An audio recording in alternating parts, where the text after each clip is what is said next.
Bonjour Jean-Pierre. Bonjour Pierre. Tu habites à côté de Genève. Oui, Tu es un ancien architecte. ouais, d'intérieur. Ça fait, je crois, la 8e fois que tu viens sur le stage de relaxation biodynamique. Oui, un petit peu moins, mais c'est pas C'est grave. c'est huit C'est fois. ça, ouais. D'accord. Aujourd'hui, qu'est-ce que cette pratique, en 2-3 mots, t'a apporté? Alors moi j'ai fait beaucoup de yoga, de gym volontaire, beaucoup de choses comme ça. J'ai fait beaucoup de sport dans le passé. Je suis quelqu'un qui a reçu des chocs. J'ai fait partie de l'école où si ça fait pas mal, c'est que c'est pas encore bon. Donc je suis allé au-delà de ce qu'on pouvait aller. Et aujourd'hui, avec l'âge, je me rends compte que je ne peux plus faire grand-chose. Et donc, comme je disais tout à l'heure, j'ai fait du yoga et de la gymnastique pour essayer de détendre tout ça, de retrouver de la mobilité. Et au bout d'un an ou deux, j'arrêtais parce que j'étais voire encore plus crispé, plus tendu. Donc je ne comprenais pas ce qui se passait. Et un jour, j'ai découvert ta méthode sur YouTube, je crois. Et puis j'ai essayé, j'ai fait un stage de 4 jours. Et puis là, j'ai trouvé quelque chose de bénéfique, très bénéfique même. Plus dans le sens on intègre la respiration et on donne des mots aux choses, aux exercices qu'on fait. Et ça, c'est très important pour le mental.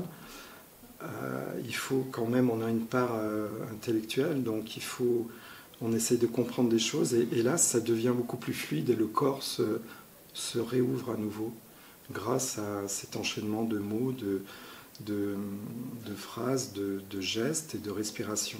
Tout l'ensemble libère vraiment, en tout cas moi, pour ma part, le dos. Et donc après, j'ai suivi d'autres stages pour mon bien-être, simplement pour essayer de me rééduquer, de réapprendre tout ça.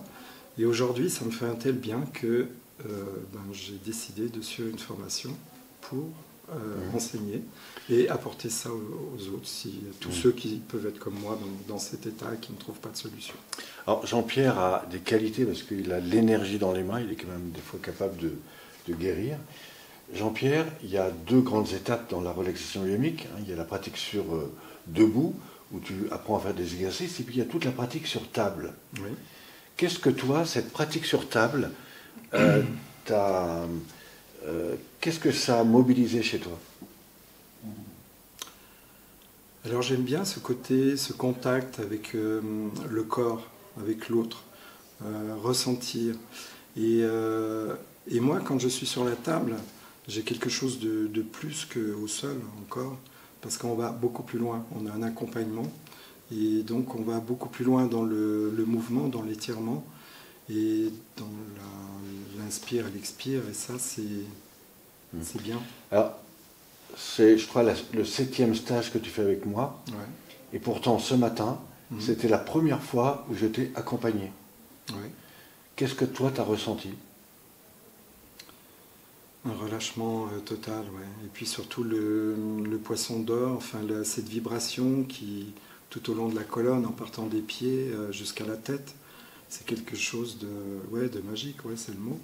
Et on se ressent complètement détendu et beaucoup plus léger, quoi, beaucoup plus fluide, aligné. Et donc on retrouve de l'énergie et ça c'est bon parce qu'il y a un âge où on a tendance à perdre tout ça et ça c'est chouette. Alors, ce qu'il faut comprendre, c'est que dans la table, il y a 4 étapes. Une première étape où on mobilise tout le corps, donc là, ça te permet de te libérer. Ouais. Il y a une étape où on va mettre tout le corps en mouvement, donc ondulatoire, c'est toute la chaîne dorsale et le bassin qui vont véritablement se relâcher, ce qui en fait t'amène à un état de relâchement profond et qui est appuyé par des pressions sous les pieds, les avant-bras et les mains, et ça, tu as vu, ça te relâche totalement. Totalement. Après, évidemment, la manière de le faire. Suite à ça, il y a le bol tibétain qui est Ça ajoute un moment de vibration et qui, du coup, va permettre de réunifier le corps sur la même fréquence.